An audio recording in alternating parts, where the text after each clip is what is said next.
अस्सलाम वालेकुम जी दोस्तों, वीडियो मुकम्मल देखनी है इंशाल्लाह। मज़ा आपसी यार वीडियो ना जे जनाब मज़ा ना आया ना तो गल करे।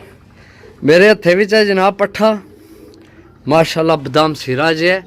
हूँ है रात हो गई है, इसलिए मैं ना दिहाड़ी वीडियो लाई है कि ये जनाब ना दाने दाने नहीं बल्कि दाणियां तो पहले ही जनाब मैं ना ये खुडे लिया सा ना साफ करन ते ये जनाब इथों ना इस खुडे विचों मैं दरवाज़ा खोलिया तो जनाब निकल गया सीधा बाहर। सही है, मजबूत हड्डी बंद जोड़ विच है, खुश्क पंजे से काले नाहन से बदाम सिरा जा पट्ठा है, सीना चेक करो।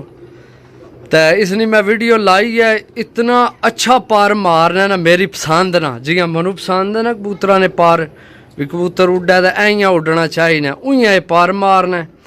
तो मैं आख्या सी जे वापस आ गया तो वीडियो जरूर लासा। ये जनाब मैं कबूतर डाक छोड़े सन तो ये जनाब आन के तो बह गया। सही है, अज ही आया, अज ही निकले, समझो निकलने ही उड़ गया तो हूँ जनाब आन के बैठा। इस तो हिसाब ला लो मेरी सोच समझ कबूतरा नहीं तो आम बे जड़ा यकीन करो मैं खुद शकीन बंदे ते मैं खुद इन्ना की बड़ा अच्छे तरीके ना समझना कबूतरा की, समझियो। तो मैं ये नहीं आखना कि जनाब भी हर बंदे ही सही भी है तो गलत भी है, मैं किसी की गलत ना आखना। लेकिन मैं तुम्हें एक दसा, जिस बंदे की खुद शौक नहीं ना, जिसकी नर मादी ना नहीं पता, या समझो भी बस उस आंदे तो वेच छोड़े गल्लां करके, सही है, उतों तुहानू कुछ भी नहीं लभना, कुछ भी नहीं लभना। समझियो जेड़ा बंदा खुद कबूतरबाज होवे, खुद चीज़ समझना होवे, हमेशा उसे कोल चीज़ लव्या करो, भावें 4 पैसे महंगी है या सस्ती है, जो भी है। सही है, तो अपनी कोशिश होनी है कि जनाब कोई भी परिंदा अपने कोल माड़ा ना होवे, समझो। क्योंकि वक्त भी बड़ा यानी कि कीमती है तो पैसा भी कमाना कोई सौखा नहीं। तो जेड़े मेरे परदेसी भरा उन्होंने वास्ते खसूसी मैसेज है, यकीन करो इत्थे तो बंदे आखने ना जनाब फलाना यूरोप है तो फलाना इंज, लेकिन उत्थे भी कोई सौखे हथ नहीं पैसे कमान होने, समझो। टाइम टू टाइम इतना पाकिस्तान का अपना अपना हिसाब है ना। मैं खुद मलेशिया 4 to 5 साल रह के आया, परदेस कट्टे है, मैनू पता परदेस कियां कट्टन होना। सही है, जितना दिल पैसा कमाओ लेकिन थकावट घर आके लैनी है, अपने घर आके, समझो। तो बाकी जनाब एक और जनाब भरावां के दसा भी ए मैं हालांकि आख्या सी भी जे वीडियो लासा अगली डील विच, लेकिन हूँ इसने डील नहीं लानी। अज मेरे भरा ने बहुत अच्छे भरा, अल्लाह पाक उन्हें सेहत वाली लंबी जिंदगी दे, भाई अदनान फारूक साहब।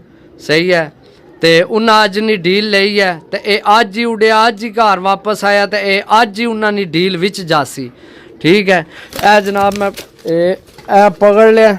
सही है, तो ये भाई रानी डील है जनाब 16 परिंदे जनाब।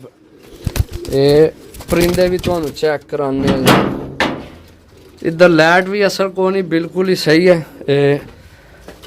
इसकी अंदर वाड़ सा ए जनाब भाई अदनान साहब, अल्लाह पाक तुहाडे नसीब करे जे जिंदगी रही इसनी तो इंशाल्लाह जेठ खेड़ती है ला। ए जनाब डील सी 16 नहीं, एक विच फ्री सी ऐली ते यार असल फ्री कसम है, यकीन करो ऐसी माती है कि 5000 नहीं भी ना कोई तुहानू दे, यकीन करो ऐसा हालत विच भी। लेकिन मैं ये सोचा कि जनाब भी फॉल्ट है तो नहीं पैसे लैने, समझो।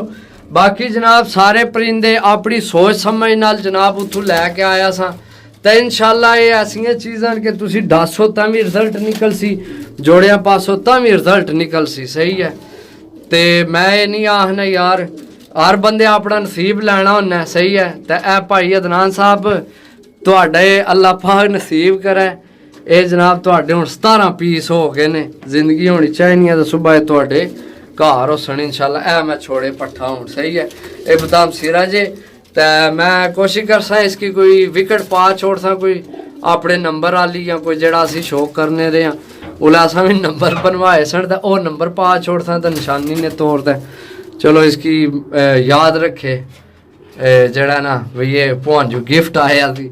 ਸਹੀ ਹੈ, ਤੇ ਅੱਲਾਹ ਪਾਕ ਜਨਾਬ ਤੁਹਾਡੇ ਨਸੀਬ ਕਰੇ। ਓਕੇ, अल्लाह हाफिज़।